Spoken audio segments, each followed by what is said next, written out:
According to a 2018 article by Psychology Today, there have been 514 recorded female serial killers since 1910, and approximately 17% of all serial homicides in the United States are committed by women. However, these are just the numbers we know of. For decades, authorities were quick to dismiss the notion of murderous women, let alone repeat offenders, but it's not as rare as one might think. In today's episode of Cold Case Detective, we're going to look at just 3 chilling cases of women who kill.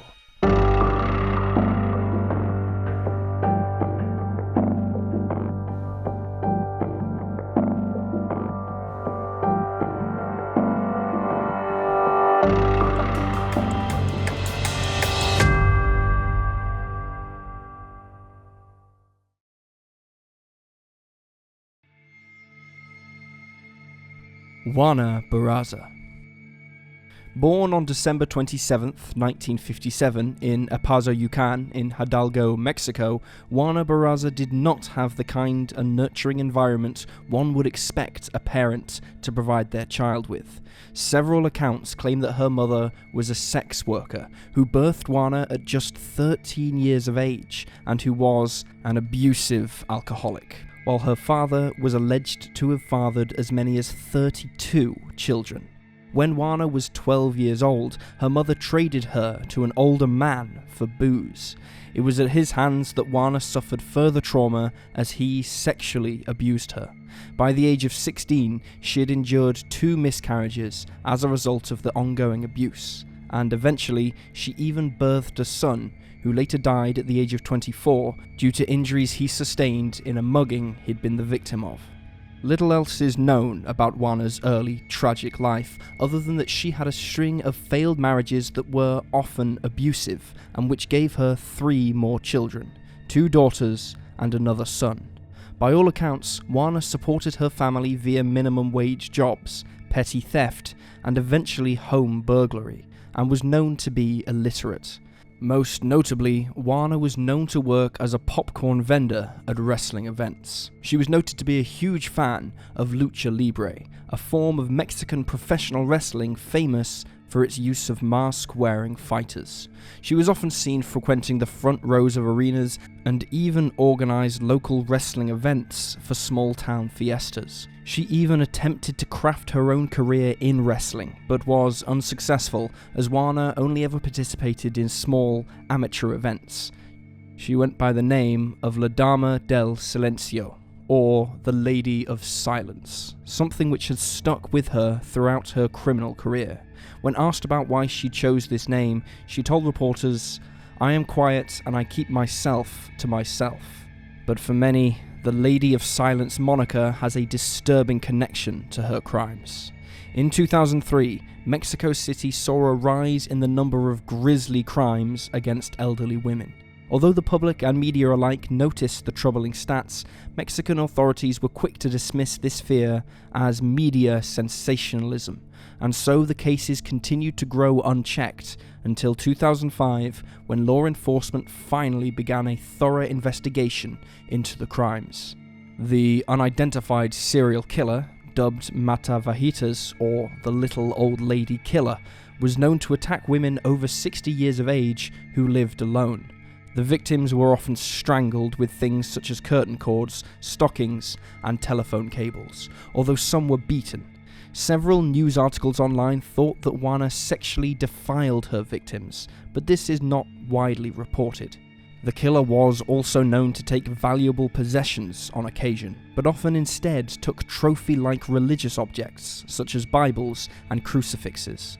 At one point, authorities thought that there were perhaps multiple killers involved, and were thrown off by a red herring during the investigation, when they discovered that several of the victims owned the same print of a painting from the 18th century.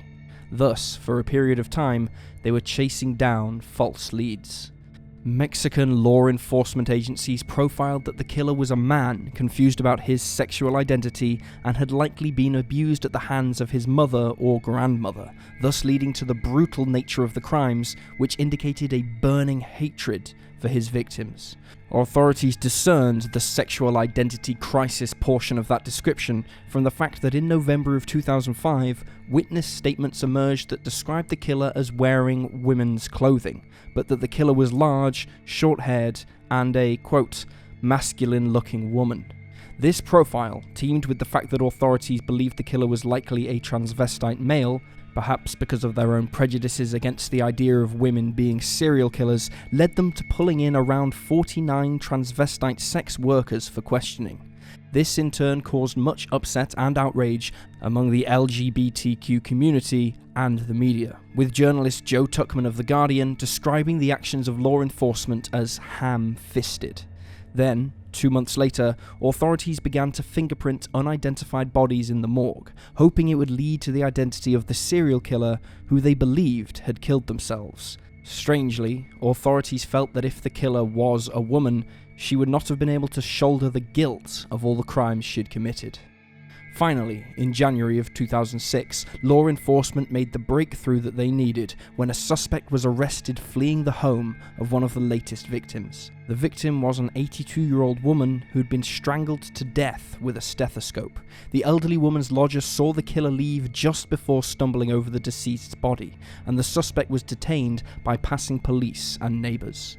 It was a surprise to the media and the law enforcement when the killer turned out to be the mother of 4, Juana Barraza, who was 48 years old at the time. With her conservative attire and neat, cropped hair, she resembled the composite images of the suspect and was found carrying pension forms, a stethoscope, and a fake social worker ID card. The nail in the coffin for Juana was when authorities searched her home and found newspaper clippings of her crimes, neatly stored away, as well as objects taken from the crime scenes. Juana had made her way into the homes of some of the most vulnerable people by posing as a government official and offering them sign-ups to welfare programs, whilst with others she reportedly offered to do part-time work for them, such as cleaning and cooking. It was believed that Juana prowled neighbourhoods looking for elderly women who lived alone. Upon being caught, Juana's fingerprints connected her to at least 10 other murders. Some sources report that she went on to confess to 4, but most report that she only confessed to 1, the murder of Ana Maria de los Reyes, the victim of the murder she committed just before being caught. She claimed she'd gotten angry at the elderly woman and that she lashed out due to the lingering resentment she had for her own mother, who died in 1980. Juana denied involvement in all other cases. Prosecutors attempted to charge her with 27 deaths, and during her trial in the spring of 2008, they alleged that she was responsible for as many as 40. Meanwhile, her defense argued that Juana was being used as a scapegoat to calm the media and local civilians, and argued that she was mentally unfit. This, however, fell through. On March 31st, 2008, Juana was found guilty of 16 charges of murder and aggravated burglary and was sentenced to 759 years in prison. At the time of her arrest, Juana had her 2 youngest children living at home with her, one aged 13 and one aged 11. Both were sent to live with their older sister, who had married and left the house early on in life, but had stayed close to her mother. According to all sources, Juana had healthy, functioning relationships with her children, and they're described as being friendly and well-mannered. In prison, Juana married 74-year-old inmate Miguel Angel, who was serving a life sentence for murder. The pair had dated via mail, meeting for the first time on their wedding day. Reportedly, the couple saw each other 3 times afterwards, totaling just 2 hours. The marriage crumbled in less than a year. Juana is Mexico's first recorded female solo serial killer, and will likely spend the rest of her days in prison. She will be technically eligible for parole in 2058, at which time she would be 100 years old.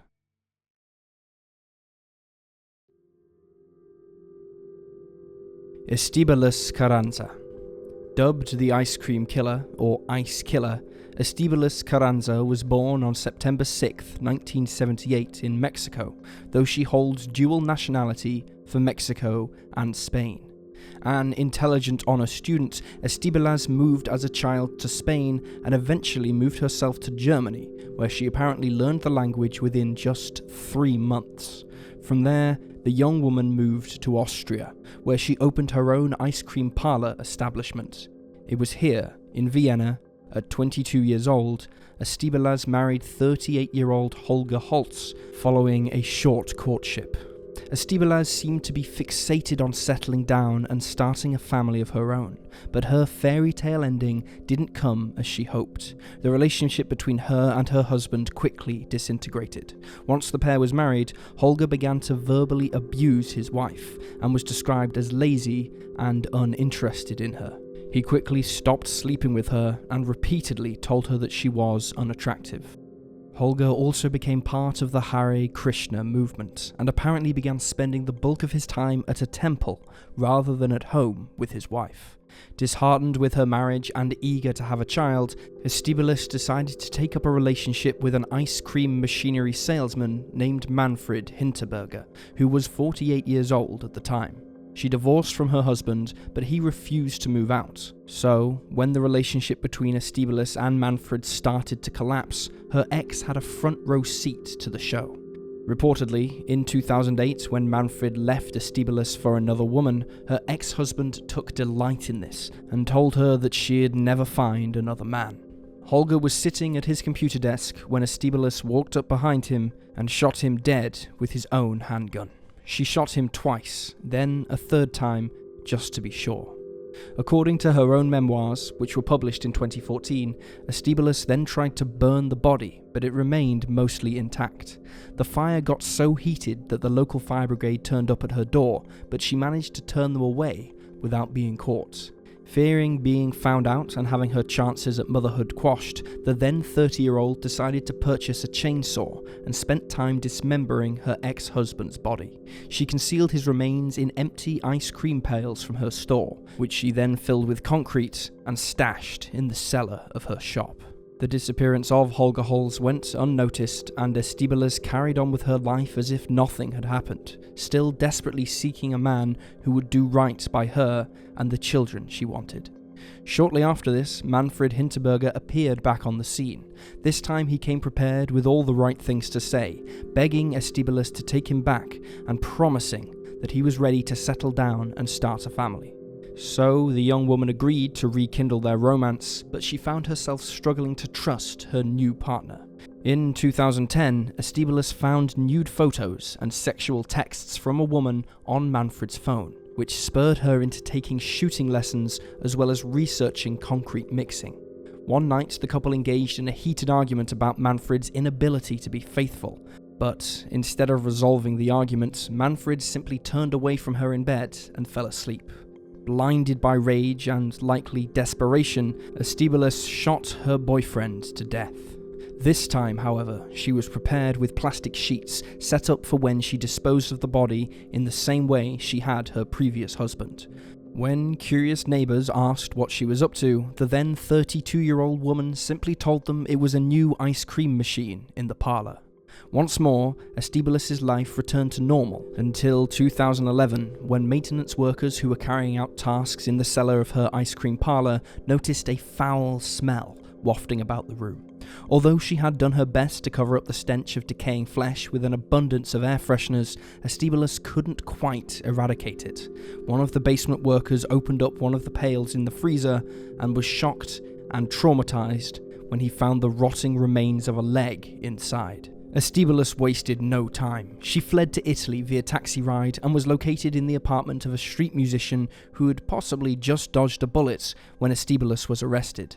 On the same day of her arrest, Estibaliz found that she had gotten the one thing she always wanted. She was pregnant. The father is named only as Roland in newspaper articles, and the circumstances of their relationship are unknown. At her trial, Estibaliz was defended by Rudolf Meyer, the same lawyer who defended the monstrous Joseph Fritzl. Prosecutors described Estibaliz as singularly cold-blooded, while a psychiatrist diagnosed her as having a personality disorder and labelled her as extremely dangerous and capable of killing again. Professionals were uncertain that therapy would really benefit her. Despite this, in 2017, Estibaliz was moved from her prison to a special centre in Asten, near Linz city in Austria. The facility is mixed sex, state-of-the-art, and gives prison inmates the freedom to move within the center and cook together. She was reportedly moved for showing an advanced reduction in the relevant dangerousness. Details on how the 40-year-old showed improvements and how she went from being at risk of relapsing to being suitable for a transfer to a less restricted environment is unknown. In 2014, Estibaliz published a book on the events that transpired between 2008 and 2011 and has spent her time behind bars studying business. According to some reports, the proceeds from her book are going straight to her son, who she had in prison and who is also named Roland after the father. One BBC article notes that she married the father of her child while in prison, and there are mixed reports about whether the son lives with his father or his grandparents in Spain.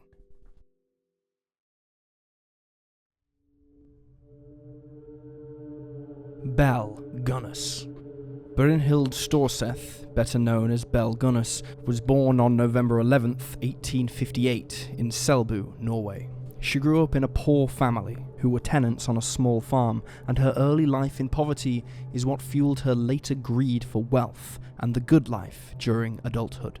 Belle was in her early 20s when she moved to the United States in 1881.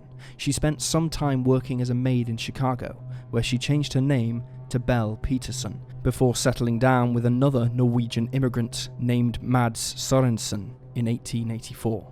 The couple owned a sweet shop that at one point fell victim to arson, burning down completely, but it gave the pair a handsome insurance payout. Mysteriously, their home also burned down, and again, the Sorensens received money from this. Although they were likely happy with the money they received, to the outside world, it looked as if tragedy constantly followed Belle wherever she went. The couple had 2 children, although they were not biologically Belle's own. The first, Caroline, died in 1896, and her brother, Alex, followed her 2 years later in 1898. Both passed away from colitis, although it is now believed their illnesses were brought on by poisoning from their new mother. Further upset came when, on July the 30th, 1890, Mads died of cerebral hemorrhaging. According to his wife, Mads came home with a headache, so Belle gave him quinine powder for the pain. When she went to check on him later in the day, she found him dead. Looking back, it feels awfully coincidental that Mads tragically passed away on the only day that his 2 life insurance policies overlapped. One began while the other was about to expire, but to authorities at the time, there was no malicious intent to be found, and Belle was cleared of any involvement in her husband's end. She collected $5,000, over $140,000 in today's money, from his life insurance policies and moved to a farm in Indiana. In 1902, Belle married Peter Gunness, a recent widow himself with 2 young children to take care of, the youngest of whom passed away just 7 months old and only a week into the couple's marriage. Peter was also from Norway, and in another tragic, or suspicious turn of events, died after 8 months of marriage to his new wife. According to Belle, Peter reached up for something on a high shelf and was hit by a meat grinder that fell on him. His cause of death was an injury to the skull, and his grim passing was ruled as accidental. Things were largely quiet for Belle for several years after that, until April 28, 1908, when her farmhand, a man named Joe Maxson, awoke to find the home up in flames, with thick smoke billowing from the raging fire. He attempted to wake the children and Belle herself, but the doors to their rooms were locked, and so he fled to alert the local fire brigade. Once the fire was extinguished, the local community was saddened that the headless body of a woman, presumed to be the 48-year-old Belle Gunness, was found along with the bodies of her 3 foster children. Newspapers wrote of the ultimate tragedy, that the woman who'd gone through and lost so much in her lifetime had met a horrifying end trying to save her children from the flames. It was later found that all 3 children had a form of poison in their bodies that was often used by their mother, but the testifying doctor refused to declare it was the official cause of death. Around this time, local police were contacted by a man named Asle Helgelien, who'd found out about the fire. His brother, Andrew, had been corresponding with Belle for quite some time before he went missing when he ventured out to visit her in person. In their letters, Belle had sent approximately 80 over the course of 16 months. Belle had asked that Andrew come stay with her, bring all his money with him, and tell nobody where he was going. Andrew told his brother he'd be back in a week, but he never came home. Although Asli had written to ask about his brother, Belle told him that Andrew had simply vanished and that she too would like to locate him. Asli, however, did not trust what she had said. It wasn't like his brother to take off and vanish without saying a word to anyone. When he had heard about the fire on the farm, he had feared the worst. Asli came to see the scene of the blaze for himself. The farmhouse had been obliterated. What was left was blackened and charred.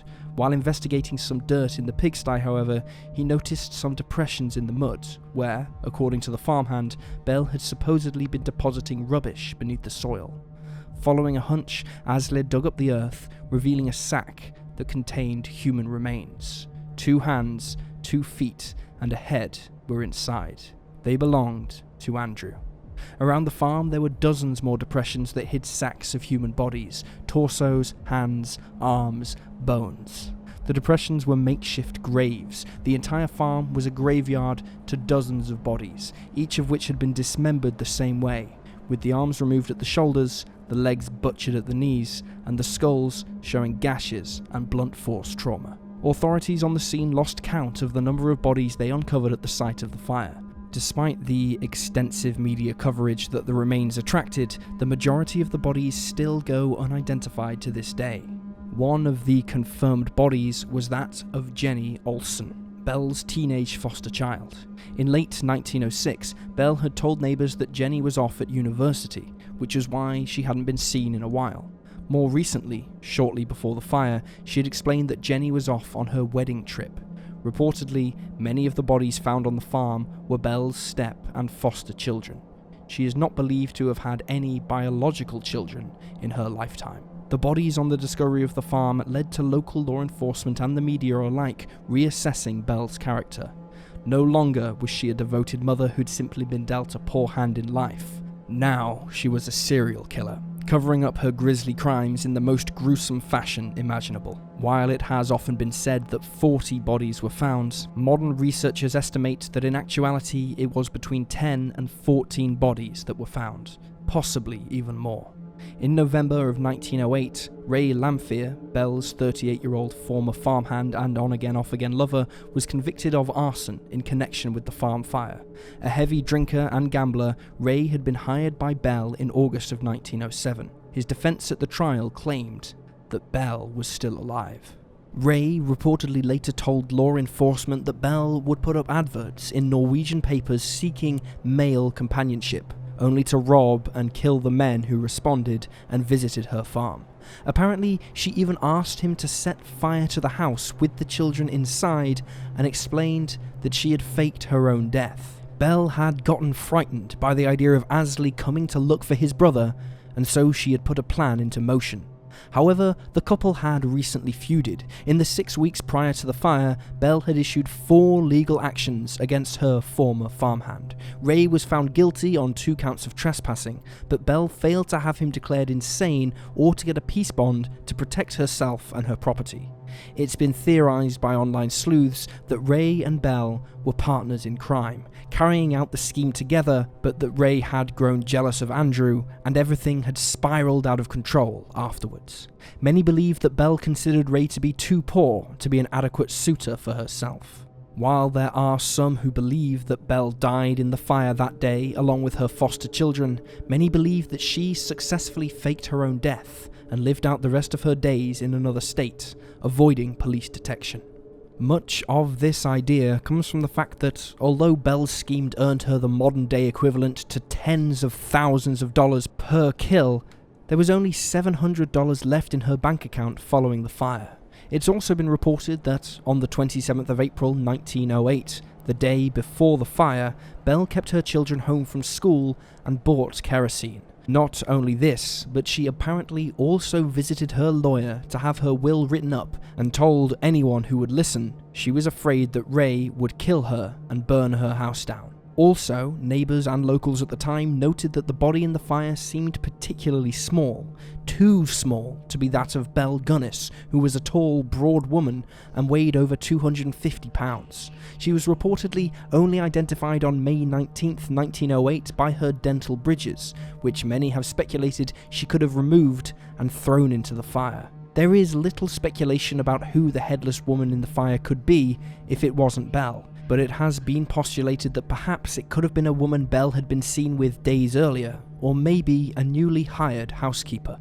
There have been many sightings over the years of Belle, although, of course, none have been verified. The most notable of these sightings is one which occurred in LA in 1931. Esther Carlson, 61, and Anna Erickson, 42, were set to be tried for the poisoning of Esther's employer, a wealthy 81-year-old man named August Lindstrom, for money that he kept in the house, which equaled about $33,735 in today's money. Esther was August's housekeeper and allegedly bore a strong resemblance to the presumed dead Belle Gunness. Due to their likeness and Esther's poisoning technique, many thought that this was the Belle Gunness, who'd faked her own death in 1908. Esther denied these accusations, citing her work record between 1890 and 1908 as proof. She passed away before the trial. After Esther's death, authorities arranged for some Indiana residents who knew Belle to visit the body. They believed it was her. Another resident identified the 3 children in a photo found in Esther's trunk as those who died in the fire. The only spanner in this argument is that Belle would have been in her early 70s, not her early 60s, in 1931. An Indiana lawyer who studied the case during her master's in anthropology believed Belle probably killed at least 25 people across her terrifying murderous career. Regardless of modern-day theories, Belle Gunness was never conclusively tracked down, if she had truly fled in the first place. Ray Lamphere died a year into his prison sentencing, leaving authorities and locals with more questions than answers.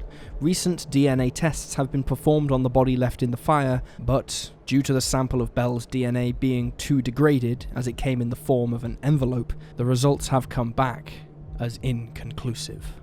And there you have the facts. Please leave a comment down below with your own theories and speculations, and remember to like this video and subscribe to support the channel.